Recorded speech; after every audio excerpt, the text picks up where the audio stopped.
네, 안녕하세요. 함께 성장하는 일상 랑남부동산 플러스입니다. 시기가 뭐 안 좋을 거다 안 좋을 거다 이런 말들은 최근 들어서 지속적으로 말씀드렸는데 조금 생각보다 빠르게 가격이 좀 하락하는 모양새가 나오기도 합니다. 그래서 제가 올해 초에 어떤 말을 많이 했냐면 마피단지라는 표현을 많이 썼거든요. 그래서 딱 기억이 나는 게 정말 극심할 때는 뭐 작년 하반기나 올해 초 기준으로 마피 뭐 1억 이런 것들도 제가 유튜브로 찍었던 기억이 나고요. 보통은 한 7천만 원 이상인 단지들이 어디인가 라는 식으로 또 많이 올리기도 했었습니다. 그런데 올해 중반기부터는 이제 가격들이 많이 상승했었기 때문에 사실 그런 마피 단지들에 대해서는 좀 진행을 안 하고 있었는데 이번 기회에 이제 어떤 단지들이 좀 마피가 심한가를 한번 정리를 해보니까 생각보다 많이 있더라고요. 뭐 5천만 원 이상인 것들은 사실 좀 너무 많았었고요. 그래서 그런 거 일일이 다 말씀드리긴 좀 양이 많다 보니까 6천만 원 이상인 것들은 어떤 게 있는지 한번 살펴보게 되었습니다. 그래서 지금 현재 6천만 원 이상인 것들 위주로 이제 딱 뽑아왔고요. 요 6천만 원이라는 기준은 철저하게 네이버 부동산 상에 매물들 있죠. 거기에서 딱 6천만 원이 찍혀 있느냐 그것만 딱 살펴봤습니다. 뭐 그래서 어떤 곳은 뭐 5,800만 원, 뭐 5,700만 원 이런 것도 있긴 한데 그런 것들은 이제 철저하게 뺐고요. 여기서 더 절충이 가능하냐 여부는 역시 염두하지 않았습니다. 그래서 이런 단지들을 우선 한번 살펴보시고요. 그 다음에 뭐 필요하신 분들은 뭐 직접 문의를 하는 식으로 진행을 해보시면 되겠습니다. 자, 그래서 우선 시기별로 좀 가져오게 되었고요. 아무래도 입주 시기가 많이 남은 것들은 이런 마피에 있어서 조금 덜 흔들릴 수밖에 없는 거겠죠. 어떻게든 이 시기만 좀 피하자라는 생각으로 진행을 하게 될 건데 이제 내년 상반기 안에 있는 것들은 사실상 이거 계속 상황이 안 좋아지면 어떡하지 뭐 이런 불안함도 있고 정말 입주를 코앞에 앞두고 있다 보니까 실질적으로 마이너스 프리미엄이 많이 나오고 있는 상황입니다. 그래서 제가 내년 12월도까지 입주하는 것들은 다 정리를 했거든요. 정리를 했는데 사실상 마피 6천만 원 이상인 곳들은 다 상반기에 속해 있는 것이다 라고 또 보시면 되겠습니다. 그래서 이런 것들이 참 아쉬울 것 같아요. 뭐냐면 그래도 이 짧은 시간이었지만은 또 뭐 가격이 회복하는 흐름세는 분명히 있었는데 그럴 거면 차라리 빨리 입주를 좀 해서 거래라도 좀 되었으면 좋았을 걸이라는 생각이 들 수밖에 없겠죠. 이런 것들은 가격이 뭐 오른 거에 비해서 한참 내려가기도 했고 또 이 잠깐 심리가 좋았을 때도 팔리지 않고 있다가 지금 입주할 때 다 돼서 또다시 상황이 안 좋아진 어떻게 보면 정말 시기를 잘못 타고난 그런 아파트 단지들이다 라고 이야기를 해볼 수도 있겠습니다. 자, 아무튼 정리는요, 주소부터 시작해서 단지명 그리고 현재 나와 있는 네이버 부동산 상의 매매 가격, 전세 가격 그리고 이 두 개의 갭 그리고 이제 실거래가 최근 6개월을 기준으로 가장 최근에 거래된 것 그리고 가장 높게 거래된 것들을 가져왔습니다. 그리고 변화율은 가장 높게 거래된 것 대비 현재 나와 있는 매물의 최저가가 얼마인가 이것들을 나타낸 거고요. 프리미엄은 나와 있는 매물들 중에서 가장 마이너스 프리미엄이 높은 것을 가져오게 되었습니다. 자, 그래서 여기에 있는 뭐 5억 400짜리가 마이너스 6천짜리다 뭐 이런 거를 직접적으로 보여지진 않는 거고요. 변화율 같은 경우에는 사실 이것도 층수에 따라서 가격 차이가 클 수밖에 없어요. 뭐 정말 주상복합 아파트 같은 경우에 30층 이상이냐 그리고 뭐 1, 2층대이냐 요것만 해도 가격 차이가 많이 날 수밖에 없으니까 사실상 최고가라고 하는 게 가장 로얄동의 로얄층일 가능성이 높고요. 그리고 매물의 최저가라고 하면은 가장 안 좋은 동의 저층일 가능성이 또 높게 되는 겁니다. 제가 이제 매물을 소개하는 자리는 아니기 때문에 그런 것들까지 일일이 뭐 표시하진 않았지만은 우선은 그런 것도 좀 감안해서 봐주시면 되겠고요. 그럼에도 불구하고 이 변화율이 너무 큰 것 같은 경우에는 그런 동이라든지 층수에 따라서 보는 것 이상으로 좀 차이가 나고 있는 거다라고 또 바라보시면 되겠습니다. 자, 아무튼 뭐 수성구, 달서구, 동구 그리고 중구까지 다양하게 나오고 있었고요. 자, 이런 것들 뭐 일일이 다 보기보다는 이 다음에 이제 좀 눈여겨봐야 될 거를 정리해 놨거든요. 그래서 전반적으로 어떤 가격대이고 또 이제 어떤 특징들이 있는지 간단하게 정리를 해보겠습니다. 그래서 지금 매매 가격을 보시면은 대략적으로 이제는 한 5억 선이다라고 하는 게 보이실 거예요. 그리고 전세 가격 역시 이제 한 3억 정도 수준에서 맞춰져 있는데, 아무래도 입주 기간이 좀 더 다가오면 다가올수록 2억대 후반 혹은 중반 수준으로 조금 조정될 가능성도 있다. 이거는 세대수라든지 혹은 주변의 입주 물량이라든지 이런 변수에 따라서 달라질 부분인데, 아무튼 뭐 대략적인 금액들이 좀 보이는 상황이고요. 그렇게 치면은 갭도 다 비슷하겠죠. 매매 가격과 전세 가격이 비슷할 테니까요. 그래서 대략 한 2억에서 2억 5천 정도 수준이다 정도로 또 정리하면 되겠습니다. 그래서 최근에 실거래가와 최고가 같은 경우에 이제 뭐 역시나 6억이 안 되는 수준에서 최고가가 형성되어 있고요, 보통은.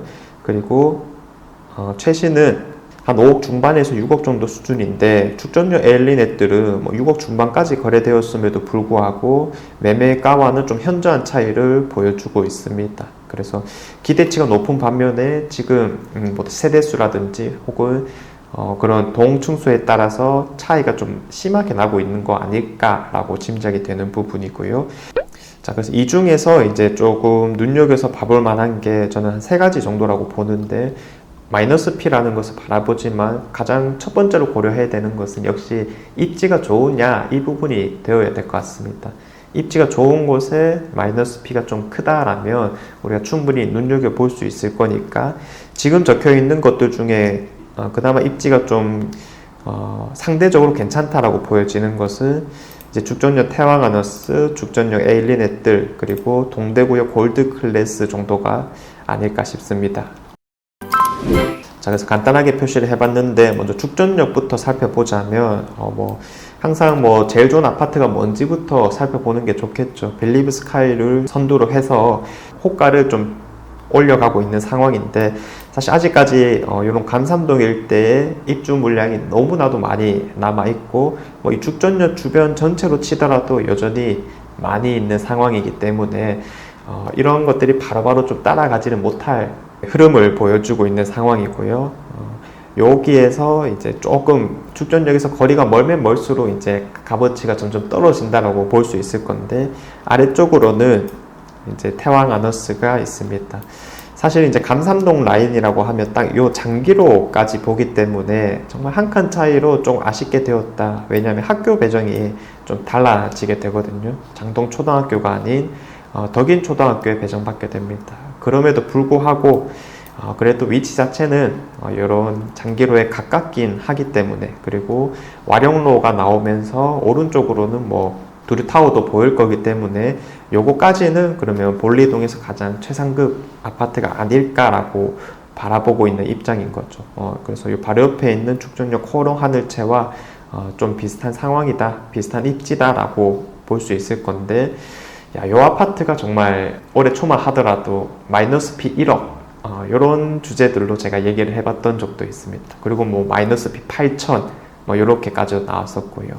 그런데 뭐 그때에 비교하면 지금 오히려 뭐 좀 나아진 거 아니냐, 뭐 그렇게 치면 또 안 나아진 아파트는 없긴 하지만, 마이너스 P 한 6천만 원 정도 수준에서 지금 가장 낮은 프리미엄을 형성하고 있고요. 그 외에도 좀 비슷한 것들이 많이 있다 보니까 보통 같으면 최대한 남향 위주로 좀 선택을 해라 라고 말하긴 할 텐데, 요 밑에도 지금 계속 아파트들이 좀 들어오고 있는 상황입니다. 뭐 SK 들어올 거라 하고 이미 이제 뭐 철거를 다 끝내놓은 것도 있고요. 그리고 가쪽으로 해서 펜스를 다 쳐놓은 것도 있기 때문에 사실상 40층 이상의 주상복합 아파트들이 들어오면 막힐 가능성이 높게 된다라고 보셔야 됩니다. 그래서 여기에 대해서 접근을 할 때면 차라리 영구 조망이 좀 확보되어 있는 동향 기준으로 살펴보는 것도 나쁘진 않겠다. 물론 이런 데 일대에도 좀 개발하려고 하는 움직임이 있을 수는 있겠죠. 상업지역이다 보니까. 그래도 이제 와룡로 라인은 최소한 확보하고 있는 거다 보니까 장기적으로 이제 거주하실 분들은 이 뷰가 어떻게 될 것이냐를 잘 고려해서 접근해 보시면 될 것 같습니다. 그래서 요거 고려하시는 분들은 어떻게 보면 죽전용 동화 EBC까지 같이 살펴봐도 좋을 것 같고요. 자, 그리고 이제 위쪽으로는 죽전용 에일린의 뜰이 있는데, 사실 죽전용 위쪽으로는 이제 개발 심리가 좀 없었던 상황이었어요. 아파트 자체가 없다 보니까. 그런데 이제 아래쪽으로는 점점 채워지게 되고, 위쪽으로도 이제 재개발이 진행되어서 현재 에일린의 뜰이 크게 들어올 상황입니다. 우선 뭐 내부 조경이라고 하면 뭐 사실 에일린의 뜰 정도면 보통 문제 없다. 대부분 잘 지어 놓으니까 이렇게는 이제 정리해 볼 수 있겠고요. 다만 이 안에서 이제 어떤 뷰가 나올 수 있느냐, 그리고 층수에 따른 차이가 좀 크지 않을까라고 보여지는 상황이긴 합니다. 그래서 뭐 84타입 기준으로 가장 높은 것도 뭐 6억대를 받았지만, 지금 제일 낮은 것은 5억 초반도 있다 보니까 그런 것들 이제 차이를 잘 살펴보면 좋겠고요. 최근에 입주를 했던 빌리브 죽전이라거나 아니면 메트로 같은 경우에도 뭐 사실 가격대들이 그거 이상으로 좀 받아왔던 상황이다 보니까 어차피 뭐 죽전 초등학교를 보내는 거라면 요거에 대한 선호도가 좀 더 높지 않을까라고 볼 수밖에 없는 거겠죠. 그래서 지금 가격대 정도에서 이제 잡을 수 있는 최선의 선택지를 좀 바라보는 것도 괜찮을 것이다 라고 정리를 해보겠습니다. 사실 죽전역 일대의 가장 큰 단점이라고 하면은 신축 대단지 아파트가 없다라는 거거든요. 대부분이 이제 주상복합으로 한두 동짜리 들어오기 때문에 그런 이제 대단지에 대한 수요라든지 커뮤니티에 대한 갈망, 이런 게 참 큰 동네가 아닐까라고 보여지는데, 그런 측면에서는 뭐 지금 아래쪽에 새롭게 들어오는 뭐 SK뷰 정도 제외하면은 좀 약한 상황입니다. 요 두 개 중에서 그러면 결국에는 우리가 또 죽전역에 뭐가 더 가까우냐를 기준으로 살펴보면 요게 이제 좀 더 가깝게 되는 거니까 이 죽전역 위쪽으로도 이 아파트로 인해서 좀 시각이 달라질 수 있는 부분이 아닐까라고 보여지긴 합니다. 자, 그리고 이제 마지막으로 이제 동대구역 골드 클래스 아파트이죠. 우리가 동대구역을 딱 내리자마자 보이는 아파트가 이제 동화성이랑 이안센트럴D, 특히 이안센트럴D의 상징성이 워낙 크다라고 볼 수 있는데, 요거는 이제 내리면 조금 허리쯤부터 보이는 그런 아파트입니다. 실제로 여기를 걸어가 보면요, 대로변에 있는 게 아니라 좀 내려가서 있는 지형이 좀 낮은 곳이기 때문에 요게 이제 저층부는 안 보이는 그런 상황이긴 하거든요. 그래도 뭐 최근에 올라온 거 보면은 중층 이상부터는 충분히 좀 보이는 상황이더라고요. 그러면 입지적으로 즉 상대적으로 불리한 점들은 분명히 있죠. 다른 것들에 비해서 키가 좀 낮다라든지 아니면 전철에 정말 가깝게 있기 때문에 뭐 진동 소음으로부터 자유로울 수가 없다라는 점이라든지 이런 측면들이 있는데, 그래도 이제 이런 것에 대한 가격까지 우리가 나아가 보면 최근에 입주를 했던 뭐 태평로가 있죠. 태평로 뭐 정말 고성동이라든지 태평로에 있는 아파트들도 정말 인접해서 있는 것들인데, 결국 그런 것들이 다 지어지게 되고 입주까지 좀 마무리되게 되었을 때 뭐 충분히 거래가 되긴 하더라라는 점이 있었습니다. 그래서 뭐 단점으로 그칠 게 아니라 지금 나와 있는 매물 가격이 어느 정도 수준이냐라고 하는 건데, 요거는 그냥 딱 한 개 매물 정도만 좀 많이 낮은 상황이었습니다. 그래서 마피 7천에 뭐 4억 중후반 정도대 가격이었는데, 그 정도면 뭐 사실 아주 괜찮은 가격이 아닐까라고 보여지는 상황인 거죠. 아무튼 이 주변에 있는 신축들이 그래도 6억 이상은 좀 받아 나가는 모습들을 최근까지 다 보여주고 있기 때문에 이것도 최신축이라는 측면에서 지금이 좀 싸게 잡을 수 있는 기회다라고 여겨지기도 합니다. 항상 단점에서 그칠 것이 아니라 그런 것들 다 고려했을 때 얼마가 적당하겠느냐가 사실 부동산에 대한 관점이자 또 우리가 가져야 될 태도이기 때문에 항상 이런 부분들까지 잘 나아가 보시면 될 것 같고요. 자, 아무튼 지금 내년 입주하는 것들을 기준으로 마피 6천 이상 아파트들을 바라봤습니다. 뭐 그 안에서는 6천, 7천, 8천, 최대치가 8천 정도까지 이제 있었는데, 이 시기가 좀 길어질수록 특히 연말에 가까울수록 좀더 깎일 염려도 있지 않을까 싶습니다. 뭐 지금 5천, 4천짜리가 6천 이상이 또 될 수도 있는 거겠고요. 그래서 이미 우리는 뭐 한 번의 하락장을 좀 겪어봤기 때문에 지금부터 또 이런 아파트들 대상으로 또 한번 노력해보면 좋지 않을까라는 생각이 듭니다. 자, 이상 제가 준비한 내용은 여기까지고요. 내일도 좋은 내용으로 찾아오도록 하겠습니다. 감사합니다.